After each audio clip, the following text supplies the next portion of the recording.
Hello, welcome to my YouTube channel. Let me explain what I'm doing here and what you're hopefully doing here.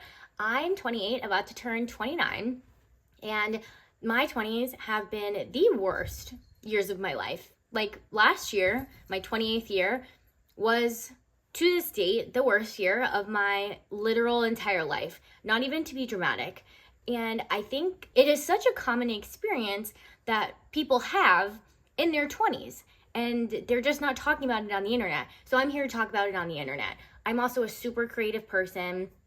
I'm an Aquarius. I'm like textbook Aquarian, so free flowing, so artistic. But like, I also didn't grow up in an environment and have a family that supported those types of endeavors. It was be a doctor, be a dentist, be a veterinarian, be an orthodontist, be a pharmacist. So that's what I thought I was gonna do. Go to college, I don't do that.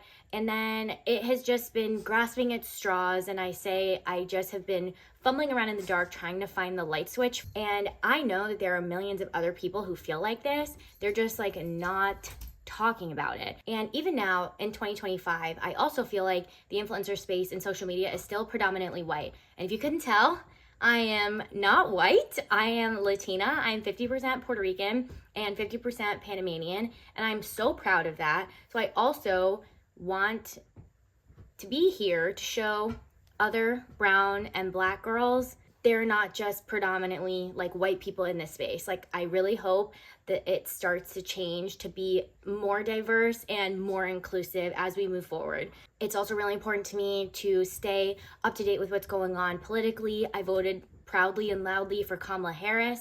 That's something I'm always going to be super vocal about and super proud about. And I also don't think a lot of creators on the internet and a lot of people on social media who are in the influencer space talk about that. But it is so important not just to like be political, but to like be in the know with what's going on in America and how it impacts our lives.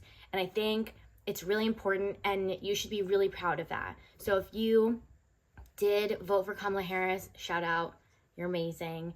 And there's never going to be a point in time where I'm ever going to hide my political beliefs or what I believe in. So all of that to say, I'm here just to share my experience because I know that there are so many other, specifically young women who feel really lost, really confused, really don't know what they're doing.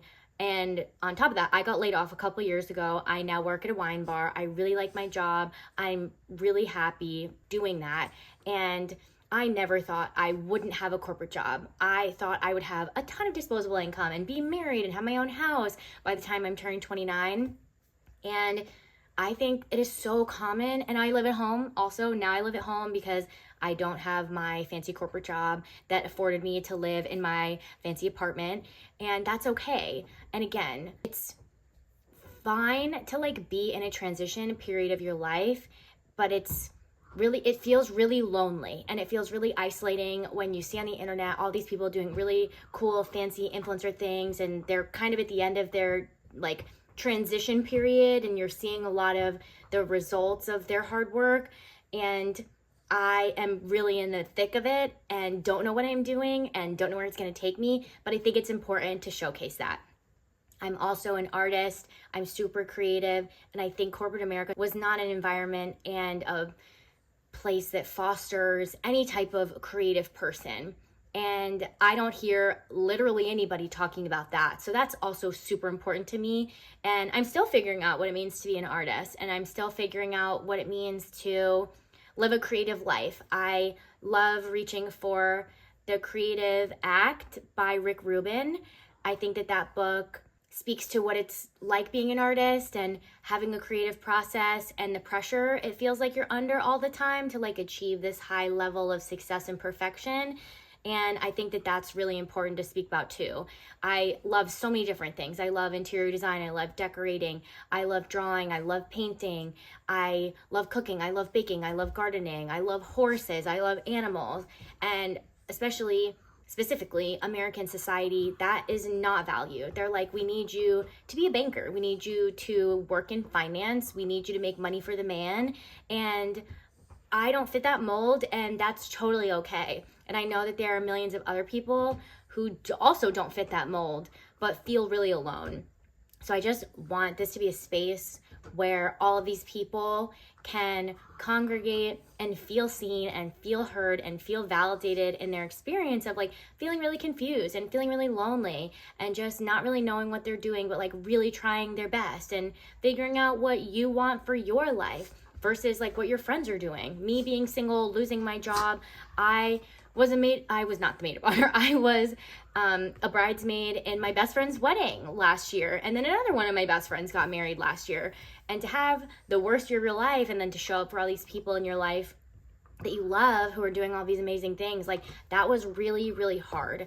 And I just want to be a positive space for inclusivity and diversity and like living a creative life and a life that might not look like traditional what it looks like in your 20s, like living in a big city, like the grind, like working really long hours. Like I have no desire to do that. I have no desire to climb the corporate ladder and play that game. I always say I want my life to feel like a circle. I do not want my life to feel like a pyramid, clawing for the top, constantly being beat out by the white guys. Like that literally happened to me at my previous job, the one I got laid off at.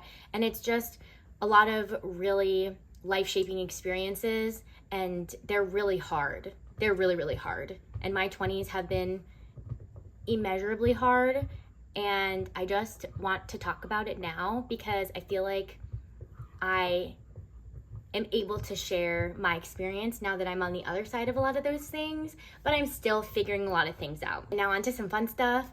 I love Taylor Swift. I went to the Eras Tour, Minneapolis, Minnesota, night 2, Dear John and Daylight. It was quite literally the best day of my life. I don't know how I will ever feel such joy like that again.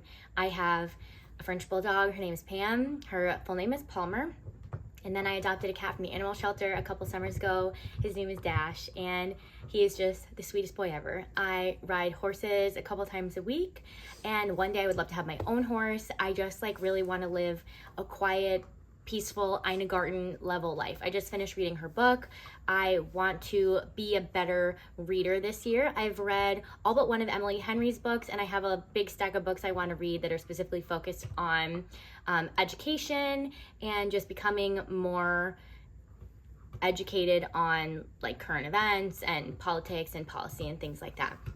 So I hope what I said helps you feel not alone in your experience and your journey, and I'm excited to see where this goes.